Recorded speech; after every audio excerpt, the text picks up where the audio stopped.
देने के लिए। वैसे मेरा स्पीच खाली हो गया था, लेकिन सर के अनुरोध से मैं फिर से आया हूँ।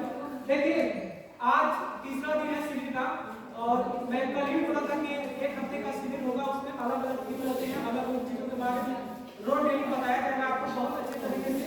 और आज आपने सड़क सुरक्षा परिवहन के बारे में लोगों को जागरूक किया, सड़कों पर निकले, लोगों को रोका, लोगों को जागरूक किया, बोले कि आप हेलमेट लगा के चलिए। अगर आप हेलमेट नहीं लगाते हैं एक्सीडेंट भी हो सकता है, एक्सीडेंट होगा तो कोई बचता नहीं है। अगर किसी भी व्यक्ति का एक्सीडेंट होगा तो कोई बचता नहीं है। हेलमेट रहता है तो सुरक्षा की गारंटी रहती है कि आपका सर बच, अगर सर बच जाता है तो आप बच सकते हैं, अगर सर नहीं बचेगा तो आप बिल्कुल बच नहीं पाएंगे। हम लोगों ने आज यहाँ से रैना कॉलेज से निकलने के बाद सड़क पर गए, लोगों को जागरूक किए, लोगों को बताए, लेकिन क्या हमारे बताने से लोग जागरूक हो गए हैं? नहीं, क्योंकि उनको जब तक उनकी आत्मा पर ठेस नहीं पहुंचेगी, जब तक वो उस चीजों से जुड़ेंगे नहीं, जब तक वो गिरेंगे नहीं, समझेंगे नहीं चीजों को, तब तक वो समझ नहीं पाएंगे कि हमारे हेलमेट लगाने से क्या प्रभाव पड़ता है। जब एक बार वो गिरेंगे गएंगे तब उनको पता चलेगा कि नैना कलर की वो हकीकत में सही था, हमको हेलमेट लगाना है।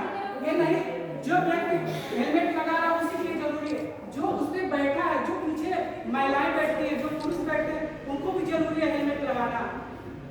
और आप बाइक अगर चलाते हैं, आपको बाइक निर्धारित होती है कि आप किस दिशा में चल रहे हैं। अगर आप गलत दिशा से जा रहे हैं और जो बाइक चल रही है अपनी दिशा में चल रही है, तो आपका एक्सीडेंट हो सकता है। हमको यह भी ध्यान रखना है कि हम किस दिशा में चल रहे हैं। और जो महिलाएं, जो बच्चे पीछे बैठे हैं, उनके लिए भी जरूरी है। और अगर हम 4 व्हीलर से चल रहे हैं तो हमको सीट बेल्ट बांधना है। बहुत सारे अभी हम लोग रोड पे देखे, बहुत सारे लोग आपको देख के आप बोल रहे थे कि सर आप सीट बेल्ट नहीं बांधे, तो जाकर सीट बेल्ट बांधे। उनको भी थोड़ा लाज शर्म लगा, आगे से वो याद रखें कि हमको सीट बेल्ट बांधना है।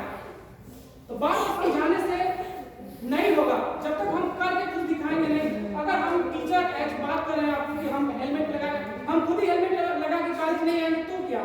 तो बच्चे वही कहेंगे ना कि सर तो कल जाके स्पीच दिए थे कि हेलमेट लगा के आएगा, और खुद ही हेलमेट लगा के नहीं आ जाए। उसमें हमारी भी जागरूकता होनी चाहिए ना। जब हम दूसरों को बता रहे हैं, पहले हम खुद अपने ऊपर वो चीजें करके देखें। हम अपनी वाइफ को लेकर कहीं बाजार में निकल रहे हैं, मैं हेलमेट लगाऊं, मेरी वाइफ हेलमेट नहीं लगाए, अब कोई बच्चा आके रहना कॉलेज का बोल दे सर आप उस दिन बहुत अच्छे से स्पीच दिए थे, बताए थे, और आज आपकी खुद वाइफ पीछे हेलमेट नहीं लगाई, फिर मैं उस बच्चे को कुछ समझा नहीं पाऊंगा। जब तक मैं खुद अपने ऊपर लागू नहीं करूंगा, फिर मैं उसको समझा नहीं पाऊंगा। और आपको बाइक चलाते समय आपको भी पता होगा कि हमारे पास डॉक्यूमेंट पूरा होना चाहिए। आपके पास लाइसेंस होना चाहिए बाइक चलाने का, आपका एज भी होना चाहिए। 18+ तक आपका लाइसेंस बनेगा, वैसे लाइसेंस बनेगा नहीं। हमारे पास लाइसेंस भी होने चाहिए बाइक चलाने के लिए। हमारे पास जो कागज रहते हैं, जो गाड़ी के कागज, वो सारे डॉक्यूमेंट हमारे पास होने चाहिए। कहीं सेलेक्ट में चेकिंग हो गई और हमारे पास लाइसेंस नहीं है, हम तो हेलमेट लगाए लेकिन लाइसेंस नहीं है, फिर क्या? फिर भी चालान कटेगा ना, बिल्कुल कटेगा। आप हेलमेट लगाए फिर भी चालान कटेगा, क्योंकि आप पूरे डॉक्यूमेंट के साथ रोड पे नहीं निकल रहे हैं। कभी कभी हम देखते हैं कि कहीं हमको जल्दबाजी में निकलना, हम हेलमेट भूल जाते हैं, पूरा डॉक्यूमेंट घर पे भूल जाते हैं, और जब रोड पे निकलते हैं तो पता चलता है कि चेकिंग चल रही है, हमारा 2000 का 5000 का चालान कट गया। हम उससे रिक्वेस्ट करते हैं कि सर हमको बहुत जल्दी थी, और एक कैंडिडेट या एक हमारे रिलेशन में उनका डेथ हो गया, मुझे जल्दी वहाँ पहुँचना है। भाई आप वो तो मर गया, जिसको मरना वो मर गया, लेकिन आप क्यों उस दिशा में जा रहे हैं? आप भी मरने के लिए जा रहे हैं, आप पूरे उसके साथ चलिए ना, हेलमेट लगाइए और डॉक्यूमेंट लीजिए। बहुत सारी चीजें हमको देखने मिलती है, हम मंचों से बड़ी बड़ी घोषणा कर देते हैं, लेकिन हम खुद उसको फॉलो नहीं कर पाते। और कभी कभी सिचुएशन ऐसा आता है कि हम खुद उसको फॉलो नहीं कर पाएंगे। अगर हम आज बोल रहे हैं और कहीं मुझे अभी जाना हो कि हाँ किसी की तबीयत क्या, मेरे जहाँ पे मैं रहता हूँ किसी का एक्सीडेंट हो गया, मुझे तुरंत जाना है, मैं ये नहीं कि मैं हेलमेट उठाऊंगा, मुझे तुरंत निकल जाना, मैं सर से भी नहीं बोलूंगा सर ऐसी बात हो गई है, मुझे निकलना है। जैसे अभी विद्यार्थी दूसरे सर को अभी नाव से पता करें सर मुझे जरूरी काम से जाना, सर बोले ठीक है आप चले जाइए, तो पता क्या, लेकिन हमारे साथ सिचुएशन कुछ अलग हो सकता है।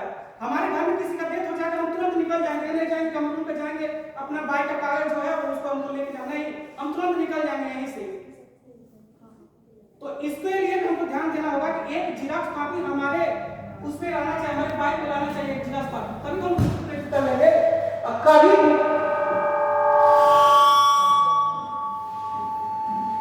हेलो, और कभी भी शराब पी के गाड़ी नहीं चलाना। अगर हम शराब पी के गाड़ी हेलो हेलो, और शराब पी के गाड़ी चला रहे हैं तो हम भटक जाएंगे, हमारा एक्सीडेंट होना ही होना है, यहाँ नहीं तो आगे चल के होना है। कभी भी हमको ध्यान रखना चाहिए, हमको कभी शराब पी के बाइक नहीं चलाना है। अगर कोई व्यक्ति आपके परिवार से, आपके भाई, आपके पापा, आपके रिलेटिव में शराब पिए हैं और आपसे बोलते हैं चलो बच्चा हम आपको कॉलेज छोड़ देते हैं, आप उस बाइक में मत बैठिए। आपको पता होना चाहिए कि सही दिशा में गाड़ी नहीं चला पाएंगे, कहीं ऊपर खबर कहीं भी किसी भी जगह लड़ा देंगे, आपको चोट लग सकती है या आपका हाथ पैर टूट सकता है। तो हमको ये भी ध्यान देना है कि जो व्यक्ति शराब पिया उसके साथ न जाए और उसको बताएं कि अगर आप शराब पी के गाड़ी चलाएंगे तो आपका आगे चल के एक्सीडेंट भी हो सकता है। आज के लिए इतना ही, बहुत बहुत धन्यवाद सर।